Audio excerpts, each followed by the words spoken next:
নমস্কার। পশ্চিমবঙ্গ সমগ্র শিক্ষা মিশন, বিদ্যালয় শিক্ষা বিভাগ, পশ্চিমবঙ্গ সরকারের উদ্যোগে বাংলার শিক্ষা ক্লাসরুম 2024-এ তোমাদের সবাইকে আরও একবার স্বাগত।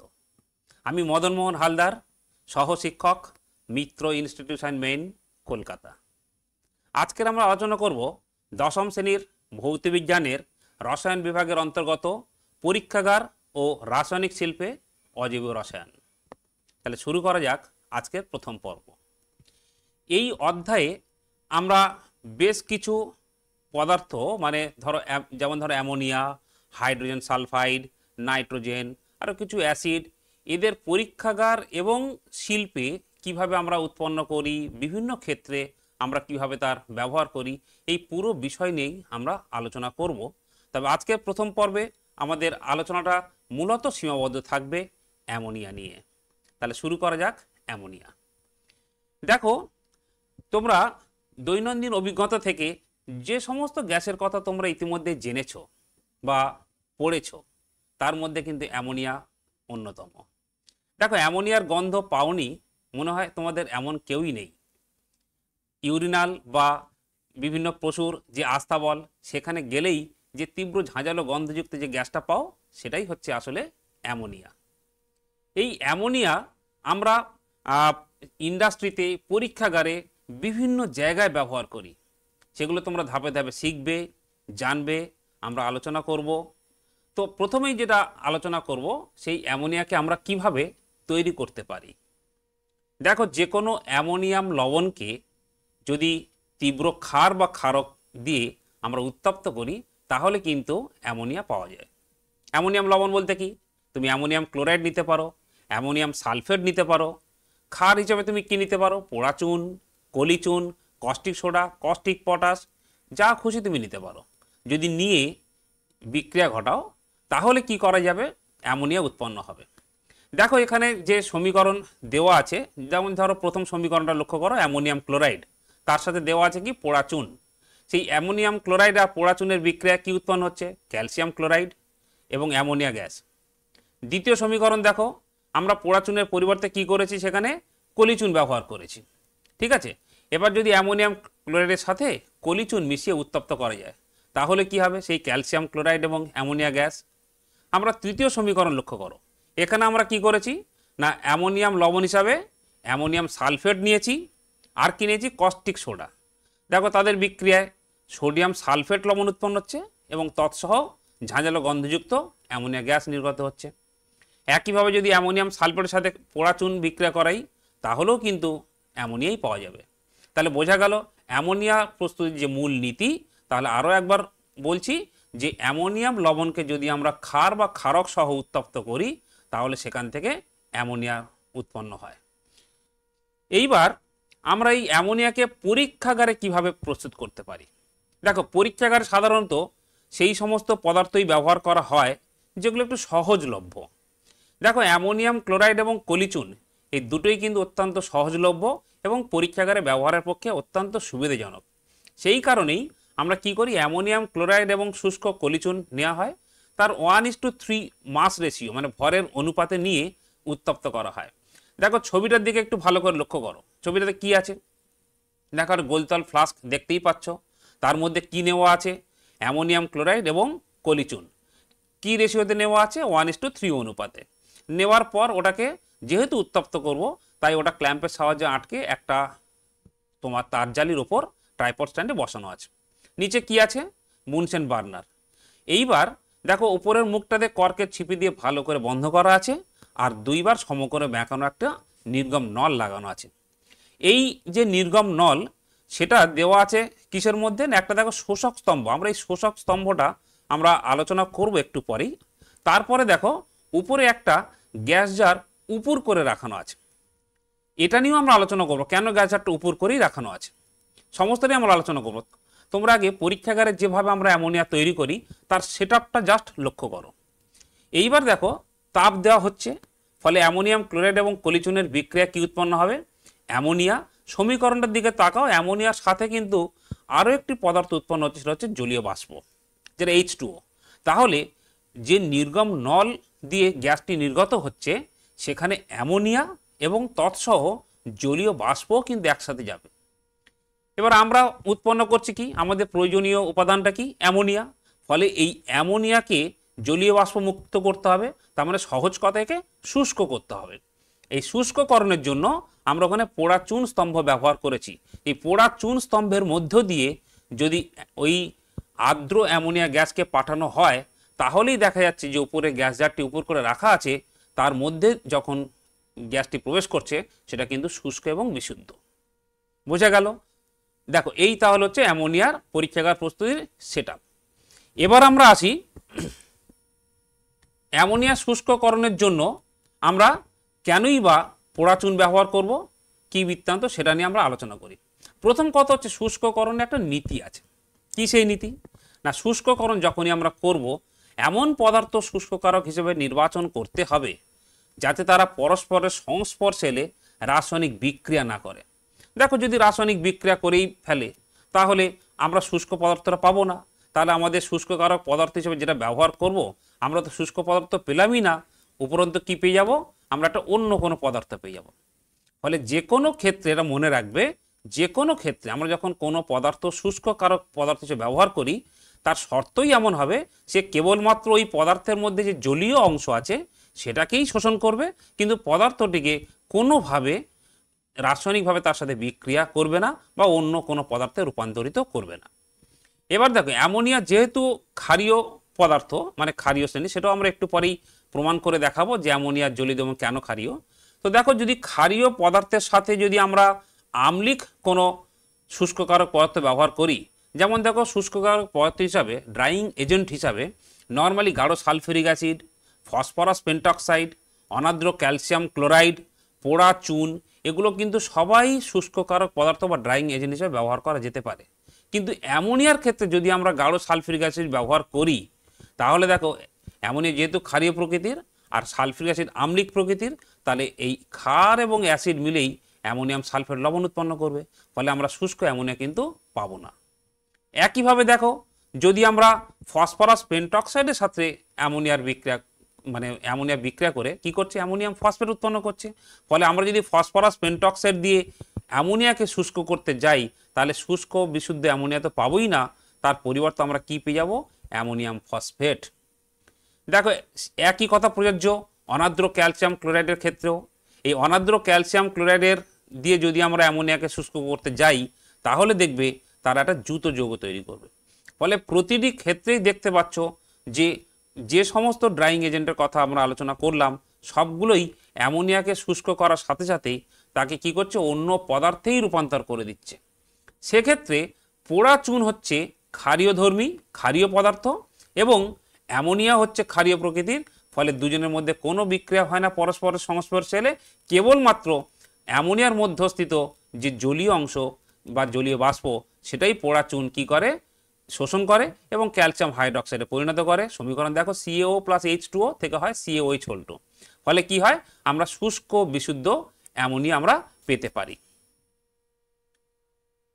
আচ্ছা, এইবার আমরা তো পরীক্ষাগারে অ্যামোনিয়া উৎপাদন শিখলাম, আমরা তার শুষ্ককরণ কিভাবে করব সেটাও শিখলাম। এবার আমরা আসি এই অ্যামোনিয়াকে আমরা ইন্ডাস্ট্রিতে, আমরা শিল্পে কিভাবে ব্যবহার করি।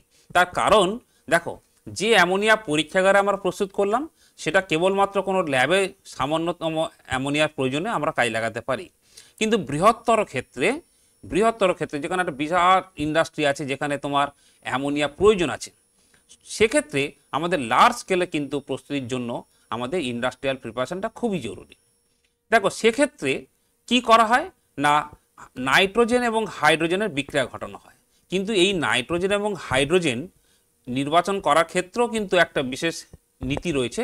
যে আমরা জানি যে কোনো ইন্ডাস্ট্রির একটা মূল নীতি কি না, যে কাঁচা মাল যেটা ব্যবহার করা হবে সেটা যেন সহজলভ্য হয় এবং সহজে পাওয়া যায়, অর্থাৎ কম খরচে সহজে আমরা সেটা পেতে পারি এবং সেখান থেকে আমরা কিন্তু বিপুল পরিমাণ কিভাবে আমরা উৎপাদন করব তার উপরও একটা নীতি আছে, তোমরা পরে জানবে। লা শাটেলিয়ার প্রিন্সিপাল বলা হয় বা লা শাটেলিয়ার নীতি। সেই নীতির প্রয়োগ করে দেখা গিয়েছে যে এই বিক্রিয়াটি যদি 550 ডিগ্রি সেন্টিগ্রেড তাপমাত্রা এবং 200 গুণ বায়ুমণ্ডলীয় চাপে করানো হয়, তাহলে লৌহচূর্ণ অনুঘটক লাগে, মলিবডিনাম বিবর্ধক লাগে। সেক্ষেত্রে আমাদের কি হয় না, 1 আয়তন নাইট্রোজেন এবং 3 আয়তন হাইড্রোজেনের বিক্রিয়ায় 2 আয়তন অ্যামোনিয়া উৎপন্ন হয়। এই মলিবডিনাম আমি একটু বলে দিই, একটু মলিবডিনাম বললাম তোমাদের কি বিবর্ধক। বিবর্ধকের কাজটা কি না, যে অনুঘটক ব্যবহার করছি মানে লৌহ চূর্ণ, সে লৌহ চূর্ণের যে অনুঘটন ক্ষমতা সেটাকেই কি করছে, বৃদ্ধি করছে।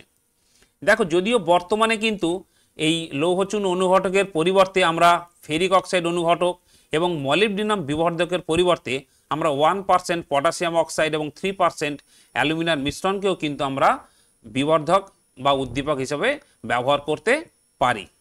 দেখো তোমরা একটু ছবিটা দেখো, একটু ডায়াগ্রামটা দেখো কিভাবে আমরা ইন্ডাস্ট্রিতে অ্যামোনিয়াটা তৈরি করছি। একদম দেখো বাম দিকে নাইট্রোজেন এবং হাইড্রোজেন প্রবেশ করানো হচ্ছে, তারপরেই হচ্ছে ওখানে কি আছে, কম্প্রেসার আছে, অর্থাৎ যে নাইট্রোজেন এবং হাইড্রোজেন থাকে তার উপর উচ্চ চাপ প্রয়োগ করে সেটা কি করা হয়, সংনমিত করা হয়, সংকুচিত করা হয়, এবং তারপর সেটাকে কি করা হয় না ওই বিক্রিয়া প্রকোষ্ঠের মধ্যে পাঠানো হয়। দেখো সেখানে ওই 550 ডিগ্রি সেন্টিগ্রেড তাপমাত্রায় উত্তপ্ত এবং 200 গুণ বায়ুমণ্ডল চাপ, তাহলে কম্প্রেসার দিয়ে আগেই আমরা তাকে সংকুচিত করেছি। এইবার যে উত্তপ্ত অবস্থায় তোমার যে দেখো রিয়াকশন চেম্বার যেখানে আছে, যেখানে লেখা আছে ক্যাটালিস্ট, ওখানে কিন্তু ওই আয়রন অক্সাইড মানে বর্তমান যেটা ব্যবহার করা হয় অর্থাৎ ফেরিক অক্সাইড এবং 1% তোমার K2O প্লাস 3% Al2O3 অর্থাৎ অ্যালুমিনা রাখা আছে। তার মধ্যে দিয়ে অর্থাৎ তার উপর দিয়ে যখন এই গ্যাসীয় মিশ্রণ প্রবেশ করানো হয় তখন 1 আয়তন নাইট্রোজেন এবং 3 আয়তন হাইড্রোজেনের বিক্রিয়ায় 2 আয়তন অ্যামোনিয়া উৎপন্ন হয়। তারপর দেখো ওটাকে একটা কন্ডেন্সার, যে কন্ডেন্সারের মধ্য দিয়ে পাঠালে উত্তপ্ত অবস্থায় ছিল বুঝতেই পারছো, তাকে শীতল করতে হবে, তো শীতল করে তরলে পরিণত করা হয়। এবং একটা দেখো গ্রাহক পাত্র আছে যেখানে লিকুইড অ্যামোনিয়া অর্থাৎ তরল আকারে সঞ্চিত হচ্ছে। তারপরেও কিন্তু দেখো ওখানে তরলীকৃত অবস্থাতেও বেশ কিছুটা পরিমাণ থাকবে, যেখানে আবার তারা নাইট্রোজেন হাইড্রোজেন গ্যাসীয় অবস্থায় ফিরে যাবে, কারণ ওখানে একটা সাম্য বিরাজ করে তরল এবং গ্যাসীয় পদার্থের মধ্যে। তো যে নাইট্রোজেন এবং হাইড্রোজেন তরল অ্যামোনিয়া থেকে নির্গত হবে সেটাকে তো আমরা নষ্ট হতে দিতে পারি না বা অপচয় করি না, আমরা সেটাকে কি করব, আবার ওটাকে পাম্পের মাধ্যমে আমরা ওই আবার দেখো বিক্রিয়া প্রকোষ্ঠের মধ্যে পাঠানো হবে। ফলে দেখতে পাচ্ছ বিক্রিয়া আমরা কিভাবে দেখো, আর পাম্প আছে ওখানে ভালো করে ছবিটা দেখো, অ্যারোসাইন দেওয়া আছে তীর চিহ্নের মাধ্যমে, আবার ওই তোমার কম্প্রেসারের মধ্যে দিয়ে আবার বিক্রিয়া প্রকাশটা পাঠানো হচ্ছে, আবার ওটা তোমার তরল অ্যামোনিয়া হবে, আবার সংগৃহীত হবে, এইভাবে কিন্তু পুরো প্রক্রিয়াটা চলতে থাকে। ঠিক আছে, আচ্ছা তাহলে আমরা পরীক্ষাগারে অ্যামোনিয়া প্রস্তুতি শিখলাম, আমরা শিল্পে অ্যামোনিয়ার প্রস্তুতি শিখলাম। এইবার আসি অ্যামোনিয়ার ধর্ম। দেখো প্রথমেই আমরা আলোচনা করব অ্যামোনিয়ার ভৌত ধর্ম, ফিজিক্যাল প্রপার্টিজ। দেখো বর্ণ এবং গন্ধ, শুরুতেই বলেছিলাম অ্যামোনিয়া একটা বিশেষ প্রকার তীব্র ঝাঁঝালো গন্ধযুক্ত গ্যাস, কিন্তু আমরা চোখে দেখতে পাই না, তার মানে কি, তার কোনো রং নেই, অর্থাৎ তীব্র ঝাঁঝালো গন্ধযুক্ত কিন্তু বর্ণহীন গ্যাস। এরপরে দেখো ঘনত্ব, অ্যামোনিয়ার বাষ্প ঘনত্ব কত, 8.5। এইবার দেখো এইখানে আমি আলোচনা করব, যখন আমি পরীক্ষাগার প্রস্তুতির ক্ষেত্রে বলেছিলাম যে আমরা একবার দেখে নিই। দেখো পরীক্ষাগার প্রস্তুতির ক্ষেত্রে দেখো যে তোমার গ্যাস জারটি ছিল সেটা উপর করে রাখা ছিল, তাই না, এবং গ্যাসটাও কি করছিল, উপরে গিয়ে হচ্ছিল, সঞ্চয় হচ্ছিল এবং বায়ুটা নিচ দিয়ে বেরিয়ে যাচ্ছিল। ফলে আমরা এটাকে বলি বায়ুর নিম্ন অপসারণ দ্বারা গ্যাস সঞ্চয়। কেন বায়ুর নিম্ন অপসারণ দ্বারা, তার মানে নিশ্চয়ই বায়ুর থেকে অ্যামোনিয়াটা হালকা, এখান থেকে বোঝা যাচ্ছে। আর এখন দেখো আমরা ফিজিক্যাল প্রপার্টিজ যেটা দেখছি, সেখানে দেখছি যে অ্যামোনিয়ার বাষ্প ঘনত্ব কত, 8.5। আর জেনে রাখো বায়ুর ঘনত্ব কত, 14.4, 14.4। তাহলে দেখছো তার তুলনায় অ্যামোনিয়া অনেকটাই হালকা, যে কারণে কি হয় না বায়ুর নিম্ন অপসারণ দ্বারা সংগ্রহ করা হয়। বোঝা গেল? আচ্ছা এবার আসি দ্রাব্যতা। দেখো অ্যামোনিয়া জলে অতিমাত্রায় দ্রাব্য, মানে স্বাভাবিক চাপ ও তাপমাত্রায় 1 সিসি জলে প্রায় 1250 সিসি অ্যামোনিয়া দ্রবীভূত হয়ে সম্পৃক্ত দ্রবণ উৎপন্ন করে। এক্ষেত্রেও একটা কথা বলি, তোমরা অনেক রকমের গ্যাস প্রস্তুতির ক্ষেত্রে দেখেছো যে সেই সমস্ত গ্যাসীয় পদার্থগুলি জলের নিম্ন অপসারণ দ্বারা সংগ্রহ করা হয়, তাই নয় কি? কিন্তু এক্ষেত্রে আমরা অ্যামোনিয়া কিন্তু কখনোই জলের নিম্ন অপসারণ দ্বারা সংগ্রহ করি না বা করা যায় না। কেন বলো তো? দেখেই বুঝতে পারছো যে জলের মধ্যে দিয়ে যখন তুমি অ্যামোনিয়া গ্যাসকে পাস করাবে, 1 সিসি জলে 1250 সিসি প্রায় অ্যামোনিয়া দ্রবীভূত হয়, মানে উৎপন্ন অ্যামোনিয়া প্রায় সমস্তটাই জলের মধ্যে কি হবে, দ্রবীভূত হয়ে যাবে। এই কারণে অ্যামোনিয়ার সংগ্রহ কিন্তু আমরা কখনোই জলের নিম্ন অবস্থান দ্বারা সংগ্রহ করি না। আচ্ছা, এবার আসি স্ফুটনাঙ্ক এবং হিমাঙ্ক।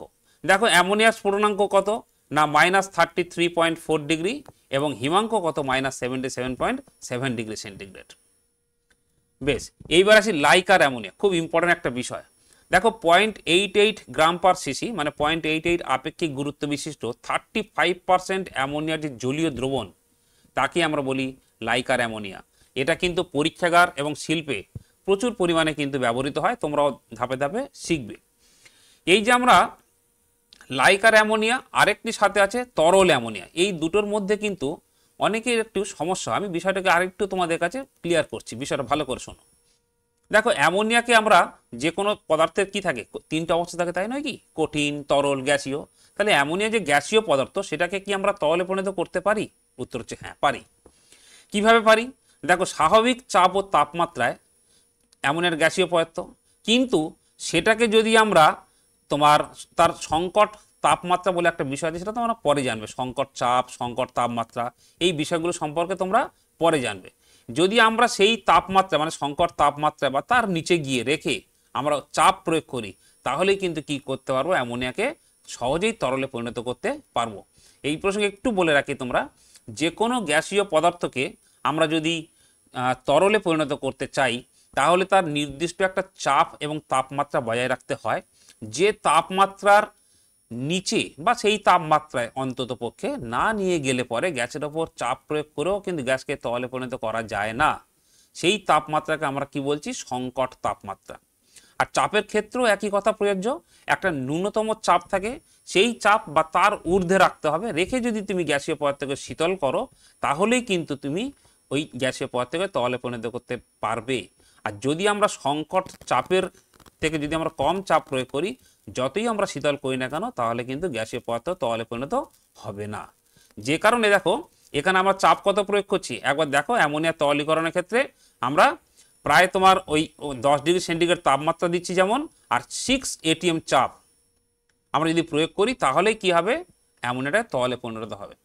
আচ্ছা, এইবার আসি দুটোর মধ্যে তুলনা। দেখো এই যে আমরা তরল অ্যামোনিয়া, এটা কিন্তু অ্যামোনিয়ার বিশুদ্ধ অবস্থা, আর লাইকার অ্যামোনিয়া হচ্ছে কিন্তু 35% অ্যামোনিয়ার জলীয় দ্রবণ। ফলে লাইকার যে অ্যামোনিয়া, এটা কিন্তু বিশুদ্ধ অ্যামোনিয়া কখনোই নয়। বোঝা গেল? আচ্ছা, মানে লাইকার অ্যামোনিয়া হচ্ছে জলীয় দ্রবণ। একটা কথা মনে রাখবে, লাইকার অ্যামোনিয়া কিন্তু তোমার যেহেতু মানে একটা সম্পৃক্ত দ্রবণ, উচ্চ চাপে রাখা আছে, আমাদের লাইকার অ্যামোনিয়া নিয়ে তোমার ল্যাবরেটরি বা অন্য কোথাও কাজ করতে হবে আগামী দিনেও। ফলে সেক্ষেত্রে লাইকার অ্যামোনিয়া বোতল খোলার সময় অবশ্যই সাবধানে খুলতে হবে। বিশেষ করে যেহেতু ওটা উচ্চচাপে রাখা থাকে, ফলে ওটাকে শীতল করতে হয় এবং সেটাকে অত্যন্ত সাবধানে শীতল করলে কি হবে, কিছুটা ঘনীভূত হয়ে থাকবে এবং সেটাকে অত্যন্ত সাবধানে খুলতে হবে, না হলে কিন্তু ছিটকে চোখে মুখে লেগে যেতে পারে এবং বিপদের সম্ভাবনা হবে। অ্যামোনিয়ার থেকে কি কি বিপদ হতে পারে সেটা আমরা একটু পরেই আলোচনা করব। তাহলে আমরা জানলাম ভৌত ধর্ম। এবার আসি আমরা অ্যামোনিয়ার রাসায়নিক ধর্ম। দেখো প্রথমেই বলেছি অ্যামোনিয়া একটি ক্ষারীয় পদার্থ। ওই যখন আমরা অ্যামোনিয়া শুষ্ককরণ আলোচনা করলাম সেই সময় বলেছি। এইবার এই ক্ষারীয় ধর্মের একটা প্রমাণ আমরা দেখব। এটা হচ্ছে ফাউন্টেন এক্সপেরিমেন্ট, খুব মজার একটা এক্সপেরিমেন্ট। ফাউন্টেন এক্সপেরিমেন্ট বা হচ্ছে তোমার ফোয়ারা পরীক্ষা। দেখো কি হবে, বাম দিকের ছবিটা খুব ভালো করে লক্ষ্য করে দেখো। ফোয়ারা পরীক্ষা কি সেট আপ আছে সেটা একটু দেখে নাও। দেখো একটা রাউন্ড বটল ফ্লাস্ক, যার মধ্যে অ্যামোনিয়া গ্যাস ভরা ছিল, সেই তোমার ফ্লাস্কটাকে কি করা আছে, ক্ল্যাম্পের সাহায্যে একটা স্ট্যান্ড দিয়ে আটকানো আছে। আর সেখান থেকে দেখতে পাচ্ছ একটা নল বাইরে বেরিয়ে আছে এবং সেটা কি করা আছে, একটা তরলের মধ্যে মানে জলের মধ্যে, যে জলের মধ্যে কি মেশানো আছে, লেখা আছে ফেনলফথেলিন। তোমরা এর আগে পড়েছো ফেনলফথেলিন একটা ইন্ডিকেটর মানে নির্দেশক। জলের মধ্যে অর্থাৎ প্রশ্নের মাধ্যমে ফেনলফথেলিনের কোনো বর্ণ থাকে না, ফলে বর্ণহীন। তার মানে দেখো নিচের যে বিকারটায় রয়েছে ফেনলফথেলিন মিশ্রিত জল, সেটা হচ্ছে বর্ণহীন। আর কি আছে উপরের, আবার বলছি উপরের যে ফ্লাস্কটা আছে সেখানে কি আছে, অ্যামোনিয়া গ্যাস পূর্ণ আছে এবং সেটা ক্ল্যাম্পের সাহায্যে আটকে ওইভাবে তোমার সেট আপ করা আছে। এরপর কি করতে হবে না, ফ্লাস্কের উপরে দেখো লেখা আছে কি বরফ গলা জল, মানে উপর থেকে বরফ গলা জল দিতে হবে বা বরফ দিতেও পারো, আইস ব্যাগ দিলে কি হবে, ওই কন্টেনারটা অর্থাৎ ফ্লাস্কটা ঠান্ডা হবে, আর ঠান্ডা হলেই গ্যাসীয় পদার্থ কী হবে, ঘনীভূত হবে। যেই ঘনীভূত এবং সংকুচিত হবে, ফলে ভিতরে একটু হলেও শূন্যস্থান সৃষ্টি হবে। যে শূন্যস্থান সৃষ্টি হওয়া মাত্রই যে কাঁচ নলটা বা যেটা তোমার কি আছে, বর্ণহীন ফেনফথ্যালিন মিশ্রিত জলের সাথে যুক্ত করা আছে, ওই শূন্যস্থান পূরণের জন্য অত্যন্ত দ্রুত কী হবে, ওই জল তোমার উপরে উঠবে। যেই মুহূর্তে উপরে উঠবে সেই মুহূর্তে কি হবে না, ওই সামান্য পরিমাণ জলে, আমরা একটু আগে পড়েছি অ্যামোনিয়া জল অত্যন্ত দ্রাব্য, প্রায় 1 সিসি জলের মধ্যে 1250 সিসি তোমার অ্যামোনিয়া দ্রবীভূত হয়। ফলে সামান্য পরিমাণ জলে কি হবে, ওই ভিতরের যে অ্যামোনিয়াটা ছিল সেটা পুরোটাই প্রায় দ্রবীভূত হয়ে যাবে। ফলে যে মুহূর্তে দ্রবীভূত হবে সেই মুহূর্তে কি হবে, তোমার ভিতরে একটা শূন্যস্থান সৃষ্টি হবে, এবং শূন্যস্থান সৃষ্টি হলেই তোমার তখন সেই শূন্যস্থান পূরণের জন্য, ওই ভ্যাকুয়ামটা পূরণের জন্য নিচে থেকে অত্যন্ত দ্রুত বেগে তোমার জল উপর উঠবে। এইবার মজার ব্যাপার হচ্ছে, যে জলটার দেখো নিচে কোনো রং ছিল না, ভালো করে ছবিটা লক্ষ্য করো, যে জলটার কোনো নিচে রং ছিল না, সে যখন ওপরে উঠছে তখন কিন্তু গোলাপি বর্ণ ধারণ করছে। কেন না, আমরা জানি ফেনলফথ্যালিন ক্ষারীয় মাধ্যমে গোলাপি বর্ণ ধারণ করে। তাহলে বুঝতে পারছো, তোমার জল যখন ছিল প্রশ্ন মাধ্যম, সেখানে কোনো বর্ণ ছিল না, কিন্তু যখন ওপর উঠলো ক্ষারীয় মাধ্যম হওয়ার কারণেই কি হলো, গোলাপি বর্ণ ধারণ করছে। তাহলে আমরা এই পরীক্ষা থেকে বুঝতে পারি যে অ্যামোনিয়ার জলীয় দ্রবণ তোমার ক্ষারীয় প্রকৃতির। এবং সাথে আরও একটা কিন্তু প্রমাণও হলো যে অ্যামোনিয়া জলে অতিমাত্রায় দ্রাব্য। তাহলে বোঝা গেল। বেশ, আমরা দেখি অ্যামোনিয়ার আরও কিছু ধর্ম। দেখো, প্রথমে আসি অ্যাসিডের সাথে বিক্রিয়া।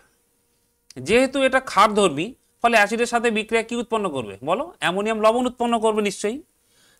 ফলে কিছু উদাহরণ আছে, দেখো অ্যামোনিয়া প্লাস HCl থেকে কি হচ্ছে, অ্যামোনিয়াম ক্লোরাইড। আচ্ছা, এই বিক্রিয়াটি অন্য দিক দিয়ে আরেকটা খুব ইম্পর্টেন্ট গুরুত্বপূর্ণ বিষয়, আমরা সেটা পরে আবার আলোচনা করব। দেখো অ্যামোনিয়া কি আছে, গ্যাসীয় অবস্থায় আছে। HCl কি অবস্থা আছে, গ্যাসীয় অবস্থা, মানে হাইড্রোজেন ক্লোরাইড।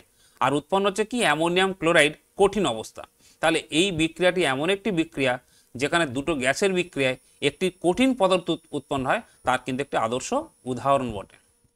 বেশ, এইবার এই যদি সালফিউরিক অ্যাসিডের সাথে বিক্রিয়া হয় তাহলে উৎপন্ন হবে, দেখো অ্যামোনিয়াম সালফেট, বা নাইট্রিক অ্যাসিডের সাথে যদি বিক্রিয়া হয় তাহলে উৎপন্ন হবে অ্যামোনিয়াম নাইট্রেট।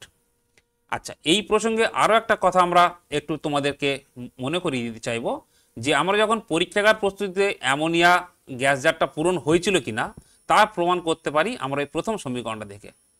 কীরকম না, যদি একটা হাইড্রোজেন ক্লোরাইড সিক্ত কাঁচদণ্ড আমরা গ্যাস জারের মুখে ধরতাম, যদি দেখা যেত সাদা ধোঁয়া উৎপন্ন হচ্ছে, ঘন সাদা ধোঁয়া উৎপন্ন হয়, তাহলে বুঝবো যে গ্যাস জারটি অ্যামোনিয়া দ্বারা পূর্ণ হয়েছে।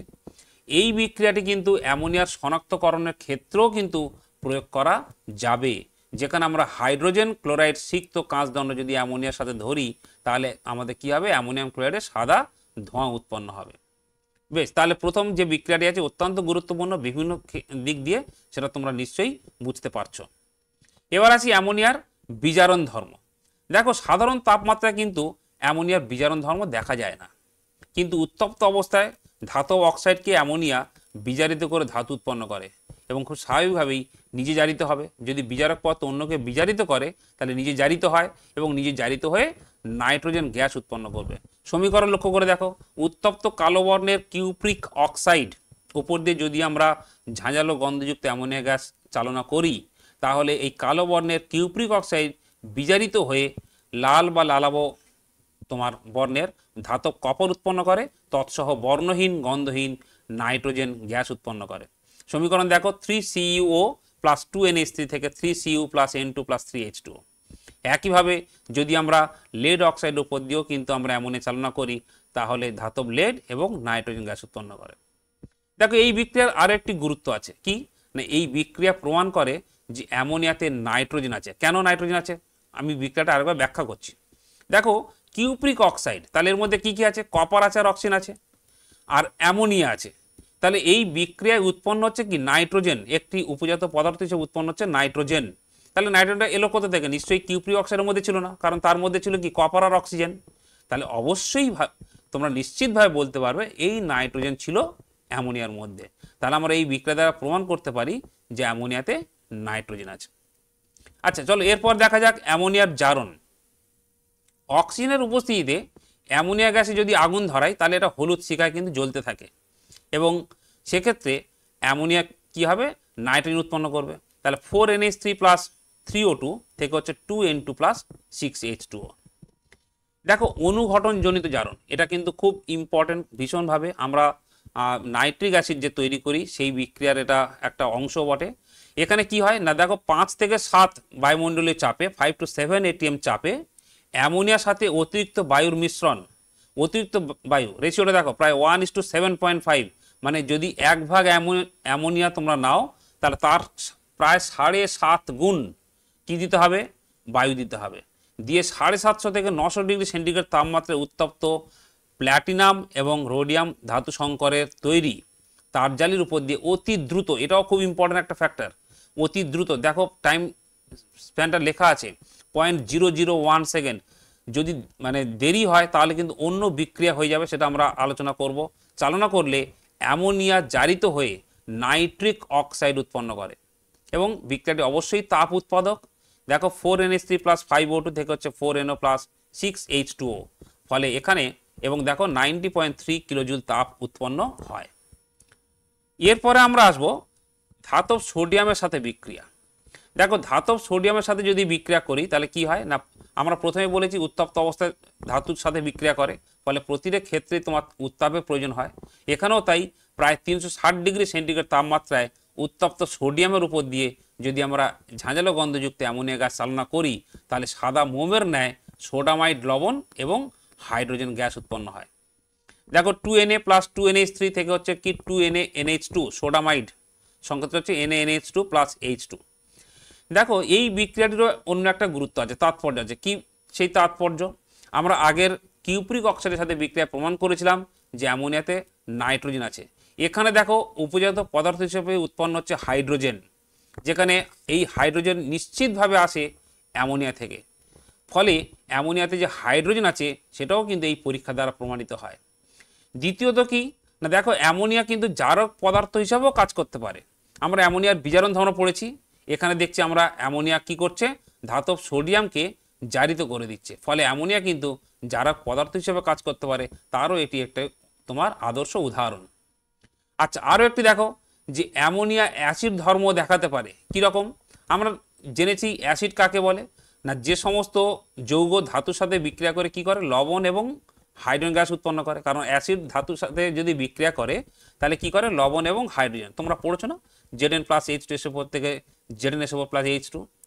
তাহলে দেখো এই বিক্রিয়াটার মধ্যে একটা মিল আছে। সেরকম কি আছে না, ধাতব সোডিয়াম অ্যামোনিয়ার সাথে বিক্রিয়া করে সোডামাইড, যেটা একটা লবণ, আর হাইড্রোজেন। তাহলে যদি ধাতু যদি তোমার অ্যামোনিয়ার সাথে বিক্রিয়া করে লবণ আর হাইড্রোজেন গ্যাস উৎপন্ন করে তাহলে নিশ্চিতভাবে কোথাও না কোথাও তোমার অ্যামোনিয়ার আম্লিক যে ধর্ম আছে সেটা প্রমাণিত হয়। ফলে এই বিক্রিয়াটি অনেক ক্ষেত্রে কিন্তু খুবই একটা গুরুত্বপূর্ণ বিক্রিয়া। দেখো আরও একটি বিষয়, যদি এই উৎপন্ন সোডামাইডের মধ্যে আমরা জল যোগ করি তাহলে কিন্তু আবার অ্যামোনিয়া পুনরুদ্ধার হয়। আবার এই সোডামাইডের মধ্যে জল যোগ করো, NaNH2 প্লাস H2O থেকে হবে কি NaOH প্লাস NH3, আবার অ্যামোনিয়া ঝাঁঝালো গন্ধ পাওয়া যাবে। চলে আসি পরের বিক্রিয়া, ধাতব লবণের সাথে অধক্ষেপণ বিক্রিয়া।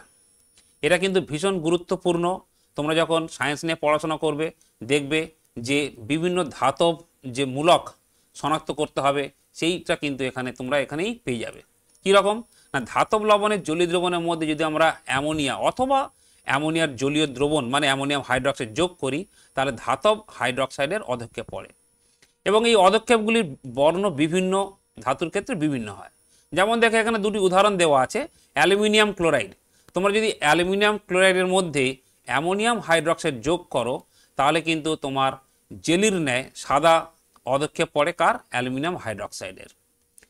দেখো AlCl3 প্লাস 3NH4OH থেকে হচ্ছে AlOH3 প্লাস 3NH4Cl।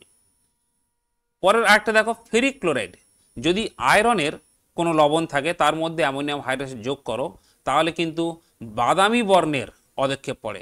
সেই অধক্ষেপটা কিসের, ফেরিক হাইড্রক্সাইডের। ইকুয়েশন দেখো FeCl3 প্লাস 3NH4OH থেকে হচ্ছে FeOH3 প্লাস 3NH4Cl। এই যে অধক্ষেপের বর্ণ দেখে তাহলে আমরা চিনতে পারবো যে কোনটি কোন ধাতু ছিল বা কোন লবণ ছিল। দেখো এখানে অ্যালুমিনিয়ামের ক্ষেত্রে বললাম কি, একদম থকথকে সাদা জেলির ন্যায় অধক্ষেপ পড়বে সাদা বর্ণের। আর ফেরিকের ক্ষেত্রে মানে Fe3+ আয়ন যখন থাকবে তখন সেখানে বাদামি বর্ণ পড়বে। তাহলে কিন্তু আমরা অধক্ষেপের বর্ণ দেখে সহজেই বুঝতে পারবো যে কোনটি কোন ধাতবমূলক। এটা তোমরা যখন পরে সায়েন্স নিয়ে পড়াশোনা করবে এই বিক্রিয়াটি অত্যন্ত কাজে লাগবে সেই সময়। আচ্ছা, এরপর আসি জটিল লবণ গঠন। এটাও কিন্তু খুব গুরুত্বপূর্ণ। দেখো, কোনো কোনো ধাতব লবণের জলীয় দ্রবণে যদি আমরা অতিরিক্ত পরিমাণ অ্যামোনিয়াম হাইড্রক্সাইড যোগ করি তাহলে জটিল লবণ উৎপন্ন হয়। দেখো একটা খুব সহজ উদাহরণ, যেমন ধরো কপার সালফেট। কপার সালফেটের কেমন রং? যেন তুতের রং, যেমন নীল।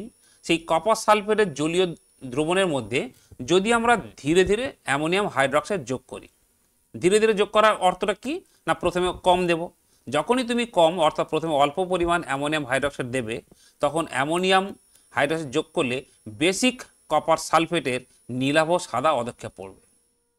যদি তার মধ্যে আরও তুমি অ্যামোনিয়াম হাইড্রক্সাইড যোগ করতে থাকো, তাহলে দেখবে যে অধক্ষেপটা এসেছিল সেটা আবার ডিসলভ করে যাবে, মানে দ্রবীভূত হয়ে গিয়ে একেবারে স্বচ্ছ দ্রবণ উৎপন্ন করবে এবং গাঢ় তোমার একটা কি হবে না, নীল বর্ণের একটা জটিল লবণ তৈরি হয়।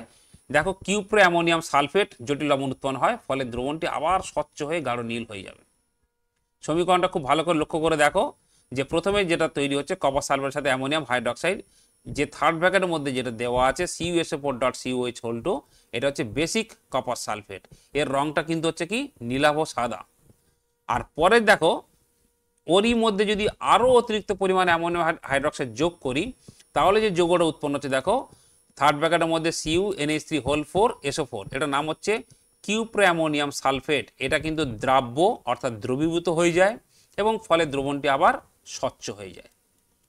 বেশ, এইবার আমরা আসি নেসলার বিকারক, নেসলার রিয়েজেন্ট। এটা কি না, পটাশিয়াম মার্কিউরিক আয়োডাইডের ক্ষারীয় দ্রবণকেই আমরা নেসলার বিকারক বলি। মানে K2HgI4 এর যদি ক্ষারীয় দ্রবণ হয় তখন তাকে আমরা নেসলার বিকারক বলি। নেসলার বিকারক কিন্তু পরীক্ষাগারে খুব গুরুত্বপূর্ণ একটি বিকারক, তার কারণ এর সাহায্যে আমরা অ্যামোনিয়া বা কোনো অ্যামোনিয়াম লবণকে আমরা শনাক্ত করতে পারি। কীরকম না, এই নেসলার বিকারকের যে দ্রবণ যদি তার সাথে যদি অ্যামোনিয়া বা অ্যামোনিয়াম কোনো লবণ যদি আমরা যোগ করি, তাহলে কিন্তু দ্রবণের বর্ণ তামাটে হয়ে যায়, তামাটে হয়ে যায়। দেখো এখানে যে তামাটে বর্ণের যে যৌগটা সেটা হচ্ছে কি লেখা আছে, OHG2NH2 তারপর I। এটা যদি তোমরা বন্ড দিয়েও লিখতে পারো, যেহেতু তোমরা এর আগে কেমিক্যাল বন্ডিং পড়েছো। অক্সিজেনের বাইভ্যালেন্ট মানে দুই যোজ্যতা, তার একদিকে আছে মানে তোমার NH2 থাকে আর দুটো Hg আছে। লক্ষ্য করে দেখো, একটা হচ্ছে Hg অক্সিজেনের সাথে, আর একটা Hg তারপর I। আর কি সাথে উৎপন্ন হচ্ছে তোমার পটাশিয়াম আয়োডাইড আর জল। যাই হোক, ওই যে যৌগটা জটিল যৌগটা তৈরি হচ্ছে তারই বর্ণ হচ্ছে তামাটে। ফলে তোমাদের কি হয় না, আমরা এই তামাটে বর্ণ দেখে যে কোনো অ্যামোনিয়া লবণ, অ্যামোনিয়াম লবণ বা অ্যামোনিয়া আমরা শনাক্ত করতে পারি। বেশ, এবার আসি দেখো বিলীয়মান রং, ভ্যানিশিং কালার। খুব ইন্টারেস্টিং একটা বিষয়। তোমরা যে প্রজেক্ট করো অনেক সময় আমরা দেখেছি বিভিন্ন জায়গাতে, তোমরা এটা করেও দেখতে পারো। ভ্যানিশিং কালারটা কি না, এটা হচ্ছে সামান্য ফেনোলাফথেলিন যুক্ত লালচে গোলাপি বর্ণের অ্যামোনিয়ার জলীয় দ্রবণ। দেখো আমরা একটু আগে ফেনোলাফথেলিনের কথা বলেছি, এটা এমন একটি নির্দেশক যে কিনা কেবলমাত্র ক্ষারীয় মাধ্যমেই গোলাপি বর্ণ ধারণ করে, বাকি কিন্তু প্রশম এবং আম্লিক মাধ্যমে কিন্তু বর্ণহীন থাকে। কি করতে হবে, তুমি অ্যামোনিয়ার গাঢ় জলীয় দ্রবণ নেবে। এটা কিন্তু তোমরা করেও দেখতে পারো।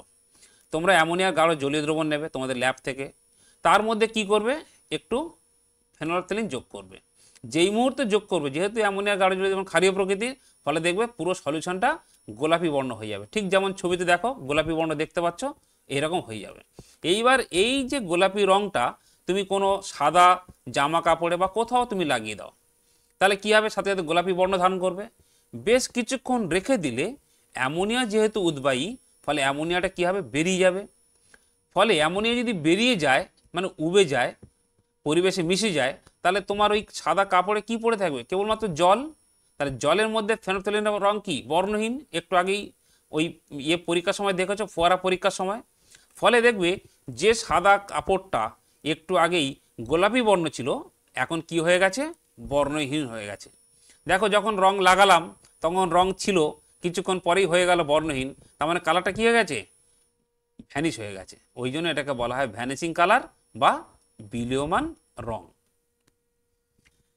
বেশ, এইবার এই রকম একটি গুরুত্বপূর্ণ যে যৌগ নিয়ে আমরা আলোচনা করছি, সেই অ্যামোনিয়া, তার আমরা শিল্পে কিছু ব্যবহার আমরা আলোচনা করব। আমরা তো পরীক্ষাগার প্রস্তুতি থেকে শুরু করে শিল্পে তার কীভাবে তৈরি করব, প্রস্তুত করব, তার বিভিন্ন রকম ভৌত রাসায়নিক ধর্ম নিয়ে আলোচনা করলাম বিস্তারিত। এইবার আমরা আলোচনা করব শিল্পে অ্যামোনিয়ার ব্যবহার। দেখো, প্রথমেই বলি যে বিভিন্ন সার তৈরিতে কিন্তু অ্যামোনিয়ার ভূমিকা অপরিসীম। যেমন দেখো, ammonium nitrate, ammonium sulphate, ammonium phosphate, এগুলো সমস্ত অজৈব সার। এছাড়াও ইউরিয়া, তোমরা জানো জৈব সার যেটা আমরা জমিতে ব্যবহার করি, তো সেগুলো তৈরিতে অ্যামোনিয়া ব্যবহার করা হয়। এরপর হচ্ছে অসওয়াল্ট পদ্ধতিতে নাইট্রিক অ্যাসিড তৈরিতে অ্যামোনিয়া ব্যবহৃত হয়। এই অধ্যায়ে আমরা সেটা পরে পড়ব। অসওয়াল্ট পদ্ধতিতে নাইট্রিক অ্যাসিড তৈরিতে অ্যামোনিয়া ব্যবহৃত হয়। সলভে পদ্ধতিতে সোডিয়াম কার্বনেট তৈরিতেও অ্যামোনিয়া ব্যবহৃত হয়। এছাড়া বিভিন্ন বিস্ফোরক পদার্থ যেমন অ্যামোনিয়াম নাইট্রেট, আরডিএক্স তৈরিতে ব্যবহৃত। আরডিএক্সের ফুল ফর্ম হচ্ছে রিসার্চ অ্যান্ড ডেভেলপিং এক্সপ্লোসিভ, অত্যন্ত বিস্ফোরক একটি পদার্থ যেটা তৈরি করতে অ্যামোনিয়ার প্রয়োজন হয়। এছাড়াও কৃত্রিম silk, nylon, plastic, smelling salt. Smelling সল্টটা কি না, অ্যামোনিয়াম কার্বনেট আর ক্যালসিয়াম হাইড্রক্সাইডের মিশ্রণ, এটা তৈরিতে অ্যামোনিয়া ব্যবহৃত হয়। দেখো, অ্যামোনিয়ার আরও একটি অত্যন্ত গুরুত্বপূর্ণ ব্যবহার হচ্ছে আমরা কোল্ড স্টোরেজ, মানে তোমার বরফ, আইসক্রিম কারখানায় বা আমরা রেফ্রিজারেটরে আমরা কি করি, হিমায়ক রূপে ব্যবহার করি। এর কারণটা কি, আমরা এই হিমায়ক রূপে কেনই অ্যামোনিয়া ব্যবহার করি, তার মূল কারণ হচ্ছে অ্যামোনিয়ার বাষ্পীভবনের জন্য লিন তাপের প্রয়োজন হয়। যে কোনো জিনিসের তোমরা জানো যে তরল অবস্থা থেকে যখন তার বাষ্পীয় অবস্থায় আসে, তার বাষ্পীভবনের জন্য প্রয়োজনীয় লিন তাপ লাগে, সেটা জলের ক্ষেত্রেও লাগে। তো অ্যামোনিয়ার ক্ষেত্রে এই লিন তাপের মানটা অনেক বেশি হয়। ফলে যখনই অ্যামোনিয়া তরল অবস্থা থেকে বাষ্পীয় অবস্থায় আসে, তখন কি হয় না, প্রচুর পরিমাণে পারিপার্শ্বিক যে অংশ থেকে প্রচুর লিন তাপ শোষণ করে নেয়। ফলে সেখানে কি হয়, শৈত্যের সৃষ্টি হয়, প্রচণ্ড ঠান্ডা হয়ে যায়। এই ধর্মকে কাজে লাগিয়ে কিন্তু আমরা তরল অ্যামোনিয়াকে আমরা হিমায়ক রূপে ব্যবহার করি। আচ্ছা, এবার আসি, আমরা বলেছিলাম যে লাইকার অ্যামোনিয়ার বোতল খোলার সময় সতর্কতা অবলম্বন করতে হবে। আমরা এবার আসি এই দুর্ঘটনাজনিত অ্যামোনিয়া লিকেজ করলে কি হতে হয়, মানে কি কি সমস্যা হতে পারে, বা তার জন্য আমাদের প্রাথমিক করণীয়টা কি। দেখো, অ্যামোনিয়া সংস্পর্শে চোখ, কান, নাক, গলা ইত্যাদি জ্বালা করতে শুরু করে, চোখের অশ্রুবাহী গ্রন্থিকে প্রভাবিত করে এবং চোখ তোমার জলে ভরে যায়। এমনকি চোখের দৃষ্টিশক্তি চিরতরেও নষ্ট হতে পারে। ফুসফুসে যদি অতিরিক্ত পরিমাণ অ্যামোনিয়া প্রবেশ করে, তাহলে তোমার হার্টবিট বেড়ে যায়, হৃদস্পন্দন বেড়ে গিয়ে ব্যক্তির মৃত্যু পর্যন্ত হতে পারে। দেখবে অনেক সময় ল্যাবে পরীক্ষাগারে কাজ করার সময় যদি অ্যামোনিয়ার বোতলটা হঠাৎ করে খুলতে গিয়ে হয় ছিটকে তোমার চোখে লাগুক বা গায়ে লাগুক, বা দেখবে পুরো ল্যাবটাতে এমন একটা ঝাঁঝালো গন্ধ তোমার ভরে যাবে যে ওখানে কিন্তু থাকাটাই প্রায় অসম্ভব হয়ে পড়ে। তার কারণ চোখ, নাক, কান জ্বালা করতে শুরু করে এবং তোমার চোখে জল চলে আসে। ফলে সেক্ষেত্রে কি করতে হবে, যখনই এই ধরনের সমস্যা হবে, সবার প্রথম তোমার চোখে মুখে প্রচুর জলের ঝাপটা দিতে হবে। কেন কেন জল ব্যবহার করব না, আমরা আজকেই আলোচনা করেছি এই ক্লাসেই যে অ্যামোনিয়া জল অত্যন্ত দ্রাব্য। প্রায় তোমার 1 সিসি জলে 1250 সিসি অ্যামোনিয়া দ্রবীভূত হয়। ফলে কি হবে, যে অ্যামোনিয়া দ্বারা আক্রান্ত হবে সেখানে কি হবে, তুমি যখনই জলের ঝাপটা দেবে সেই জলের মধ্যেই ওই অ্যামোনিয়াটা দ্রবীভূত হবে। দেখো, অনেক জায়গাতে অ্যামোনিয়া প্ল্যান্টে লিকেজ হয়। অ্যামোনিয়া প্ল্যান্টে কিন্তু যখন লিকেজ হয় তখন আশপাশের সমস্ত এলাকায় কিন্তু অ্যামোনিয়াটা দ্রুত ছড়িয়ে পড়ে এবং যে যে সমস্যার কথা আমরা আলোচনা করছি বা বললাম, এগুলো কিন্তু সেই সমস্ত এলাকায় সবার মধ্যে এই সমস্যাগুলো দেখা যায়। ফলে তোমার যখনই এই ধরনের কোনো খবর পাবে বা সমস্যা তৈরি হবে, দুর্ঘটনাজনিত স্থান দ্রুত পরিত্যাগ করতে হবে, মানে আগে সেই জায়গা থেকে তোমাকে সরে যেতে হবে। আর কি করতে হবে, কারণ একটা বিরাট এরিয়া, অনেকেই আক্রান্ত হচ্ছে, ফলে সেই কী করতে হবে, এলাকায় তোমার প্রচুর পরিমাণে জল স্প্রে করতে হবে। তার কারণ একটাই, যে বায়ুতে ছড়িয়ে পড়া অ্যামোনিয়া জলে শোষিত হয়ে কী হবে, দূরীভূত করতে হবে। আর যদি আক্রান্ত হয়েই যায়, যদি কোনো সমস্যা হয় এবং সমস্যা যদি গুরুতর হয়, অবশ্যই ডাক্তারবাবুর সাহায্য নিতে হবে। তাহলে আজকের আমরা এই ক্লাসে আমরা পুরো অ্যামোনিয়া বিষয়টা নিয়ে আলোচনা করলাম। অ্যামোনিয়া পরীক্ষাগার প্রস্তুতি থেকে শুরু করে শিল্পে প্রস্তুতি এবং তাদের বিভিন্ন সতর্কতামূলক ঘটনা এবং ব্যবস্থা, এছাড়াও তার ভৌত ধর্ম, রাসায়নিক ধর্ম এবং সবশেষে আমরা শিখলাম অ্যামোনিয়া লিকেজ হলে আমাদের কি করণীয়। তাহলে আজকের এই প্রথম পর্বের ক্লাস আপাতত এই পর্যন্ত। তোমরা পুরো অধ্যায়টা ভালো করে পড়ো, দেখো এবং যদি কোনো সমস্যা হয় তোমরা বিদ্যালয়ের শিক্ষক শিক্ষিকার কাছ থেকেও জেনে নিতে পারো। ধন্যবাদ সবাইকে।